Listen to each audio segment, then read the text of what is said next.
Guys, it's Sarah, and today is Booklist Thursday. This is a video series I do with my friend Lindsay over at Lindsay's Little Library. And every Thursday we bring you some sort of list or book topic that we feel like talking about for the week. And this week we are going to start a little bit of a series where the first month of every month this summer, we are going to talk about some of our favorite authors and some of our favorite books by those authors. And every week is going to be different authors for both of us. So we're not going to be talking about the same authors as much as we can. And yeah, we just want to give you some of our favorites and just authors that we really love and have loved over time, and some of our favorite books by those authors. So to kick this off, I am going to start with Colleen Hoover. She is one of my favorite authors. She's an auto-buy author for me. If she comes out with a book, I am buying it. And I have really, truly just loved every book of hers that I have read so far. Now, I have not read her entire collection yet. I'm working on it. I still have a few that I do need to read, but I have read a good majority of them. And the reason I like her is because I always fly through her books. They are very easily consumable. They are fun. They are funny. Colleen is really funny, and that comes across in her books as well. And I always love the storylines. I really do. She picks some topics that can be a little bit hard to handle, and she makes you feel different ways about them than you probably normally would, because you get different perspectives from different people and it gives you a new outlook on things. Whereas there is something that you would probably have a knee-jerk reaction to and be like, oh, this is wrong. But as you read it from this character's perspective, you start questioning, well, is it wrong? Or is it understandable? Now, Colleen has had some backlash with some of her content and people saying that it's problematic, which I understand. At the same time, I also feel like a lot of it is realistic, especially when she's writing a book that comes from a personal experience of hers. You know, just because you might think it's problematic doesn't mean it's not realistic, and doesn't mean that people could react in this way, and doesn't mean that this could, you know, really happen. And it can be a lot of gray area that a lot of people would not think about initially, especially if you have not been in that situation before. So that's why I like her. I think she brings a different perspective to things. I can understand why people would think that a lot of her relationships could be problematic or be glorifying something that is not healthy. I understand that. This is also fiction, so I don't take it that seriously.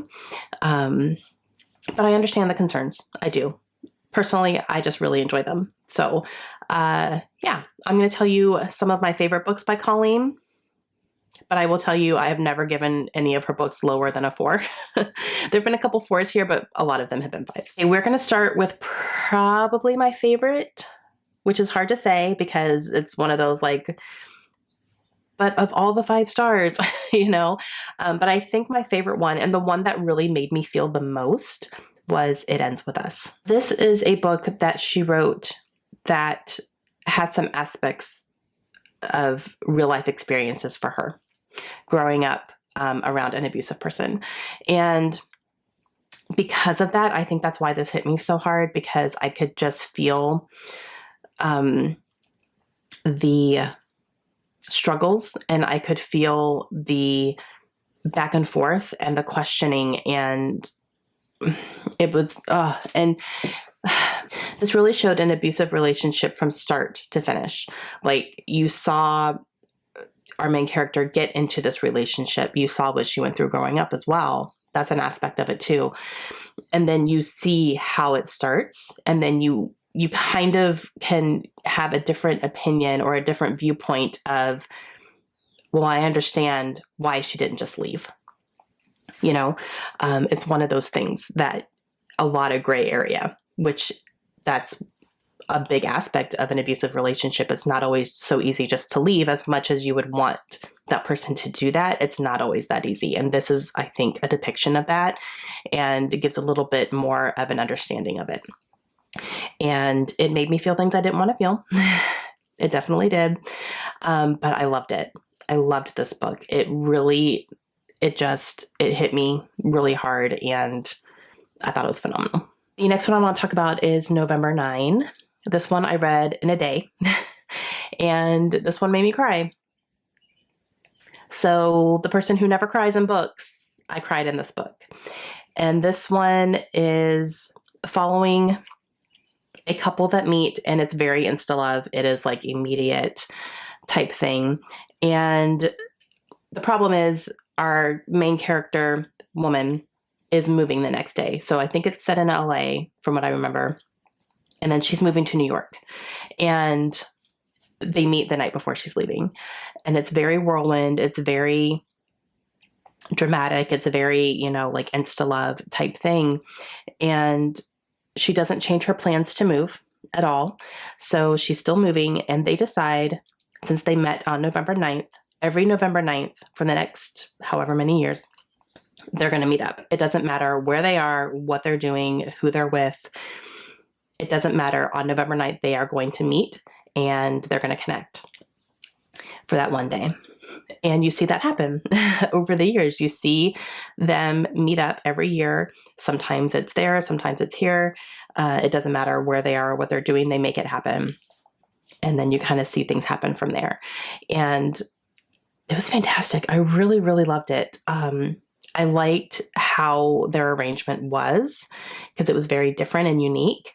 And I loved seeing them come back together, and then just kind of what happens from there, because things start happening. So I can't really say too much because I don't want to give anything away, but it was great. And like I said, I cried.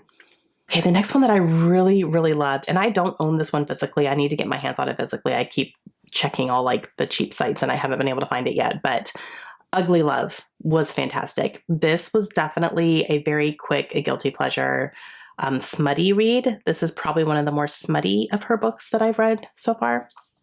And this is basically a friends with benefits story. And it follows this couple who are literally friends with benefits. And then he is her brother's best friend, and she lives in an apartment with her brother, and then he lives across the hall. And they become friends with benefits, and it's a whole thing. And she is also helping him deal with some things that happened in his past that he's trying to deal with, even though he's very reluctant to even want to try to deal with them, but she helps him through it. And yeah, it was so much fun. I read this one again really quickly as well. I read it on my Kindle, so I do want to get my hands on a copy of it, because I haven't been able to pick it up yet, but it was fantastic. I really liked it. The next one is Confess, and this is one of her shorter books, but it was a lot of fun again. And this follows a woman who is trying to get custody of her daughter back. She does not have custody of her daughter, and she really wants to get her back.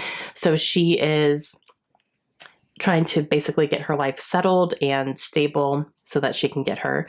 And she is working in an art gallery, and then ends up working with this man, and things start happening. And of course, they both have things that they're kind of hiding from each other.